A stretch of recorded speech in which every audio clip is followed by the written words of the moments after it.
হরে কৃষ্ণ। আর S Radha Krishna creation চ্যানেলে আরও একটি নতুন ভিডিওতে আপনাদের সকলকে স্বাগত। ফুল চুরি করে গোবিন্দর সেবায় লাগালে কি কোনো পুণ্যফল হয়?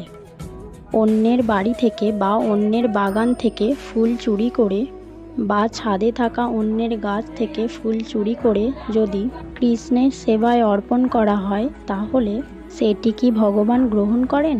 সেই পূজায় কি কোনো ফল হয়? প্রথমত, সব সুগন্ধি ফুলই গোবিন্দের সেবায় নিবেদন করা হয়। ভগবানকে ফুল নিবেদন করলে কোনো দোষ নেই। ভগবানের চরণে পুষ্প অর্পণের অনেক মাহাত্ম্য আছে, সেগুলি শাস্ত্রে বর্ণনা করা হয়েছে।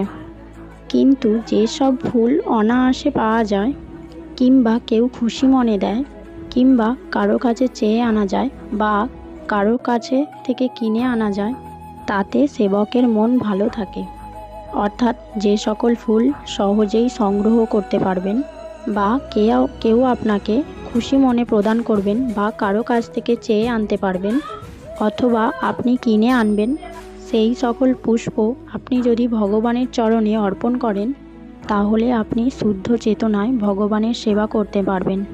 কিন্তু যে ব্যক্তি ফুল চাষ করেছে, যত্ন করেছে, সেই ফুল রক্ষকের অসন্তোষ বা ক্রোধের উদ্রেক করে ফুল চুরি করতে গেলে সেবকের অন্তরে বিক্ষিপ্ততা আসে। কৃষ্ণ আপনাকে ফুল চুরি করতে বলেছেন কি?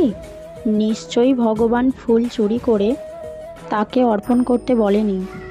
যদি আপনার তৈরি করা বাগান থাকে, না জানিয়ে কেউ ফুল তুলে নেয়, তাহলে আপনার মনোভাব কীরকম হবে?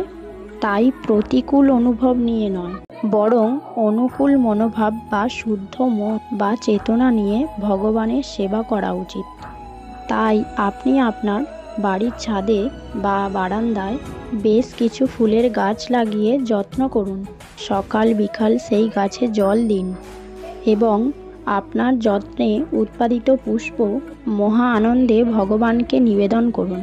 অথবা আপনি ফুলের দোকান থেকে ফুল কিনে আনতে পারেন, অথবা কারোর কাছ থেকে চেয়ে আনবেন, কিন্তু চুরি করে নয়। ভগবানকে কি কি ফুল নিবেদন করা যায় আর কি কি ফুল নিবেদন করা যায় না? সুগন্ধিযুক্ত ফুল ভগবানের খুবই প্রিয়, যেমন কাঠগোলাপ, পলাশ, পদ্ম, গাঁদা ফুল। যত রকমের গাঁদা ফুল আছে, সব রকমের গাঁদা ফুলই দেয়া যাবে। চন্দ্রমল্লিকা, অর্কিড ফুল, সূর্যমুখী ফুল, এই ফুলগুলি ভগবানের চরণে নিবেদন করা যাবে। এছাড়াও আরও নানান রকম সুগন্ধি ফুল ভগবানের চরণে দেয়া যাবে। গোলাপ ফুল আর খেয়াল রাখতে হবে, ভগবানকে গোলাপ ফুল দেওয়ার সময় যেন কোনো একটাও কাঁটা না থাকে। আর যদি একদমই ফুলের অভাব হয়, যদি কোনো রকম ফুল বাড়িতে না থাকে, তাহলে অপরাজিতা ফুল নিবেদন করতে পারেন। সাদা রঙের অপরাজিতা ফুল দেবেন, নীল রঙের অপরাজিতা নয়।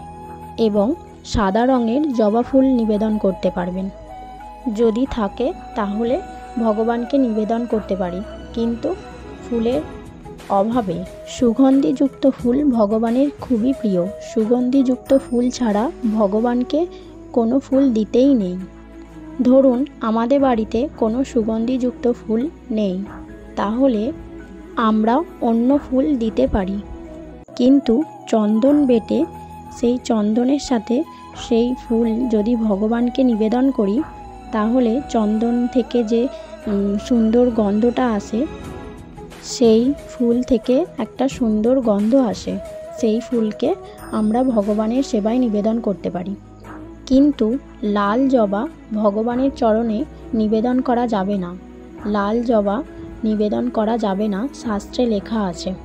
আর গন্ধহীন ফুল, অকালে উৎপন্ন ফুল বা অফ সিজন উৎপন্ন ফুল ভগবানকে দেয়া যাবে না।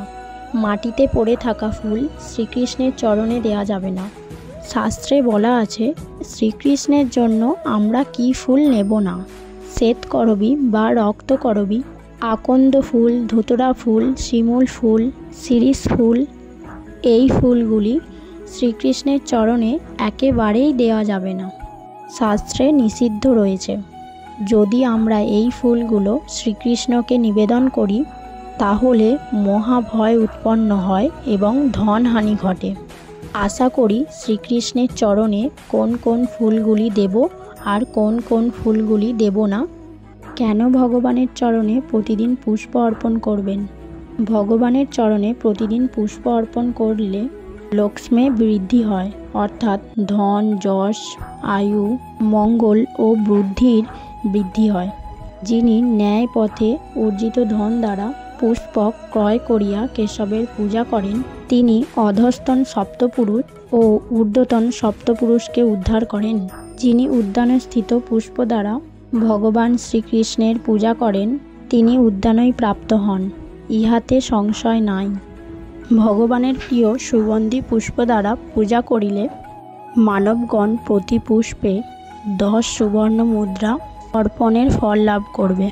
সুগন্ধি পুষ্পসমূহ দ্বারা নিত্য শ্রীহরির পূজা করিলে মনুষ্য পবিত্র হইয়া শ্রীহরিকে লাভ করিবে। স্কন্দপুরাণে উল্লেখ আছে, জলজ হোক কিংবা স্থলজ হোক, যে কোনো পুষ্প দ্বারা শ্রীহরির পূজা করিলে মনুষ্য কৃষ্ণলোকে গিয়া সসম্মানে বাস করিবে। যিনি ঋতুকালোদ্ভব পুষ্প দ্বারা শ্রীহরির পূজা করেন, তাহার পরলোক সম্বন্ধীয় ও মনুষ্যলোক সম্বন্ধীয় সকল বাসনা ফলবতী হয়। যেভাবেই হোক, পুষ্প সংগ্রহ করে ভগবানের সেবা করলে স্বর্গ লাভ করা যায়, ইহাতে কোনো সন্দেহ নেই। ফল লাভের আশায় নয়, ভগবানকে সন্তুষ্ট করার জন্য প্রতিদিন ভগবানের সেবা করে যান। প্রতিদিন ভগবানের চরণে তুলসী পাতা এবং পুষ্প অর্পণ করিবেন। হরে কৃষ্ণ।